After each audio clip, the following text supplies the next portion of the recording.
अरे यार, अरे यार, अरे लग गया। सर ये क्या कर रहे हो? वही जो यूट्यूब पे चल रहा है, वही जो यूट्यूब पे चल रहा है। हर कोई बस लेके बैठा है तीर और मारे जा रहा है। जिसका निशाने पे लग गया वो कहेगा मेरी आईबीएस की स्ट्रेटेजी बेस्ट थी, मैंने एकदम सही बताया। सर हम क्या करें, आप बताओ। आप बहुत मजे ले रहे हो। मैंने कहा यार मजे नहीं ले रहे। I just feel you should be very cool काम राइट नाउ। हर कोई सेम ही चीज से जूझ रहा है कि आईबीएस के लिए प्रिपेयर कैसे करना है। क्योंकि अगर आप ध्यान से सोचो तो भाई सिलेबस का तो कोई अंत नहीं है, तो सिलेबस तो उठा के हम बैठ के पढ़ नहीं सकते क्योंकि 1.5 डेज ही मिला है। हाँ सर। उसके बाद अगर मैं आपसे बात करूं कि पेपर को कैसे अप्रोच करना है, तो पेपर को अप्रोच करना तो अब तक आपको आ ही गया। इतने सारे पेपर आप लिख चुके हो तो आपको ये तो समझ आ गया कि भाई हाँ, राइटिंग स्पीड मेंटेन करनी है। जितने भी नंबर ऑफ क्वेश्चंस है, जो भी मार्क्स है, उसको अलॉट करके चलना है, उसको टाइम से डिवाइड करके चलना है। ये बेसिक बेसिक स्ट्रेटेजी अब आप सीख चुके हो। केस स्टडीज कैसे रीड करी जाती है, उसके बाद कैसे क्वेश्चन को इंटरप्रेट किया जाता है, these are somethings you know. तो अब करना क्या है, कुछ तो करेंगे 1.5 डेज में। यस सर कुछ करेंगे। तो मैं आपको बताता हूं मेरे को जो लगता है मैं करता अगर आपकी जगह होता है एज अ स्टूडेंट। अब नाउ अगेन, ये भी सर वो एक तीर है, लग गया तो लग गया, नहीं लगा तो नहीं लगा। I would have gone by a very logical approach कि भाई आईबीएस क्या है, integrated business solution. Sir subject का नाम नहीं जानना। मैं ये कह रहा हूं इसका मतलब ये है कि सारे सब्जेक्ट्स का मिलावट है। हाँ, तो मेरा दिमाग एग्जाम रूम में इस तरह से चलना चाहिए कि मैं सारे सब्जेक्ट्स को साथ में लेके क्वेश्चन को सॉल्व कर पा रहा हूं कि नहीं। ठीक है सर। अब सवाल ये उठता है मैं प्रैक्टिस कहां से करूं। Where should I do the practice. अब 1.5 डेज है तो ऐसा भी नहीं कि मैं 50-60 केस सिनेरियोज उठा के सबकी प्रैक्टिस कर डालूं, पॉसिबल ही नहीं है। तो लिमिटेड कवरेज करो, लिमिटेड प्रैक्टिस करो, बट उसको एकदम एफिशिएंटली इफेक्टिवली करो। ये समझो कि आपकी क्या स्ट्रेटेजी होने वाली एग्जाम रूम में। तो सर आप कहना क्या चाहते हो? मैं ये कहना चाहता हूं सबसे पहली प्रायोरिटी पे अगर आपने किसी चीज को प्रैक्टिस करना चाहिए तो वो है आईसीआई के जो पोर्टल पे 8-10 केस स्टडीज दे रखी है वो। प्लस उन्होंने वहीं पे आईबीएस की जगह पे वहां पे डाल रखा है कि ये कुछ केस स्टडीज है जो हमने रीसेंट स्टूडेंट जर्नल में पूछी है, उनको प्रैक्टिस कर लो। तो जब आप वो केस स्टडीज प्रैक्टिस करोगे तब ऑटोमेटिकली आपको समझ आएगा कि किस तरह से आपने डील करना है इस तरह के क्वेश्चन से।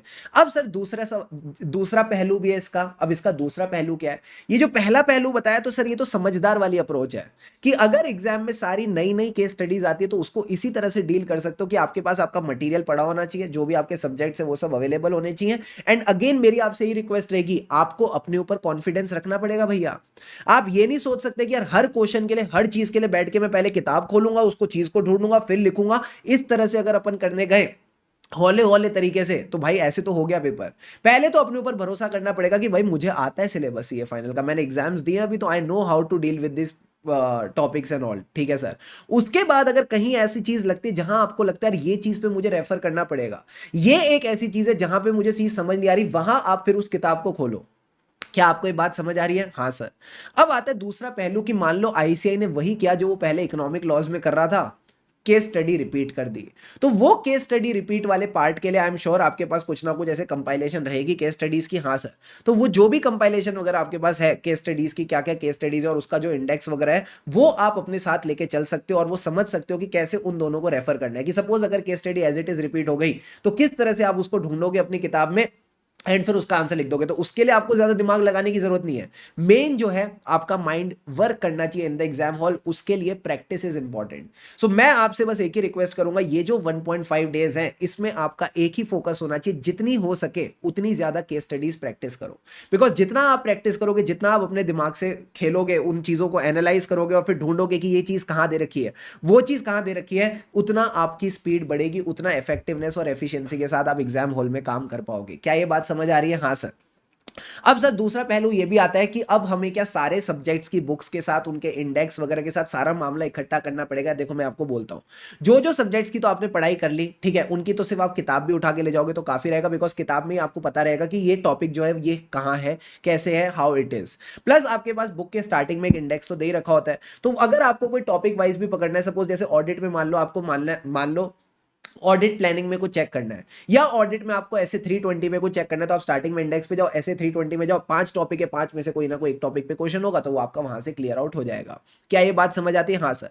जितना आप कॉम्प्लिकेट करोगे ना चीजों को उतना वो काम खराब करती है। अगर अब आप सोचोगे कि यार मैं हर सब्जेक्ट का एक एक डिटेल्ड इंडेक्स पकड़ना स्टार्ट कर दूं और फिर उसके बाद जब एग्जाम रूम में क्वेश्चन आएगा तो पहले तो मैं इंडेक्स में ढूंढूं ये कॉन्सेप्ट कौन सा था, फिर उस कॉन्सेप्ट को पकड़ने के लिए वापस किताब पे जाओ, फिर वहां ढूंढूं, तो आप ये सोचो आप कितना टाइम की खोटी करोगे, कितना टाइम की बैंड बजाओगे तो यार बेस्ट ये है कि अपने ऊपर थोड़ा सा भरोसा रखो कि हाँ मुझे इतना पता है, and go by a little logical approach. अगर ऐसे एकदम रोबोटिक तरीके से करोगे ना, पहले पहले क्वेश्चन देखा, फिर सोचा कॉन्सेप्ट कौन सा है, फिर उसके बाद उस कॉन्सेप्ट को इंडेक्स में ढूंढा, इंडेक्स के बाद किताब में गए, भाई यही करते रह जाओगे फिर पूरे time. You are understanding it और not? Yes sir. So simplify the things, जितना हो सके चीजों को सिंप्लीफाई करो, कॉम्प्लिकेट करके कोई फायदा नहीं है। तो मैं क्या कह रहा हूं आपको सर, आप बस इतना कह रहे हो कि 1.5 डेज में हमें प्रैक्टिस करनी है। पहली प्रायोरिटी पे जो आईसीआई ने केस स्टडीज आपको पोर्टल पे दे रखी है उनकी प्रैक्टिस कर लो, ठीक है सर। उसके बाद भी अगर आपके पास समय बचता है तो जो भी रिसेंट आरटीपीज एमटीपीज में केस स्टडी है उनको कर लो। फिर भी अगर आपके पास 1.5 डेज में टाइम बच जाता है तो आप एक बार देख सकते हो कि पास्ट एग्जाम्स में जो भी आईबीएस से रिलेटेड पहले मल्टी डिसिप्लिनरी वाला जो पेपर होता था उसमें क्या क्वेश्चन आए, एक बार उनकी आप प्रैक्टिस करके चल सकते हो। मेन आपने जो चीज इसमें ये सीखनी होगी वो यही है कि कैसे आप मल्टीपल सब्जेक्ट्स को मैनेज कर रहे हो। और मैं बताऊं ना, ये चीज आपको कोई नहीं सिखा सकता, ये आपको खुद ही केस स्टडीज के साथ बैठना पड़ेगा, फिगर आउट करना पड़ेगा, एंड जितना आप प्रैक्टिस करते जाओगे उतनी आपकी स्पीड बढ़ती जाएगी और एक्यूरेसी बढ़ती जाएगी। You are getting the point और नॉट? Yes sir. सो कोई शॉर्टकट नहीं है, सबके सब यही सोच रहे हैं, सबके सब यही उलझन में है, क्या करे क्या ना करे। यार सिंपल सी बात है, आपके पास मटेरियल है, आपके पास आप हो, आपके पास दिमाग है, हाँ सर सामने क्वेश्चन होगा, चुपचाप बस क्वेश्चन को देखो, इंटरप्रेट करो, समझो ये कौन से टॉपिक से आया है, कौन से सब्जेक्ट से रिलेटेड है। जो भी सब्जेक्ट से रिलेटेड है या तो आपको आता होगा या नहीं आता होगा, अगर आता है तो आंसर लिखो, नहीं आता तो उस चीज की उस मटेरियल को रेफर करो और आंसर दे दो, खत्म कहानी। जितना सिंप्लीफाई करके चलोगे उतना आपके लिए आसानी रहेगी। क्या ये बात समझ आती है? हाँ सर। अगर वीडियो अच्छी लगे तो do give it a like ताकि बाकी सी फाइनलिस्ट तक भी पहुंच सके, एंड यस धूम मचा दो। लास्ट पेपर है, just make sure you are giving your best, और अपने आप को ना एज अ चार्टर्ड अकाउंटेंट मान के जाना, ऐसा मान के जाना मैं चार्टर्ड अकाउंटेंट हूं, और फिर आप एग्जाम लिखना, सच्ची बता रहा हूं एकदम मजा आ जाएगा। चलो जी, लास्ट पेपर है, वैसे ही करना कि भाई बस अब इसके बाद सीधा हम chartered accountant, and it will be really really good. All the best, लगे रहो।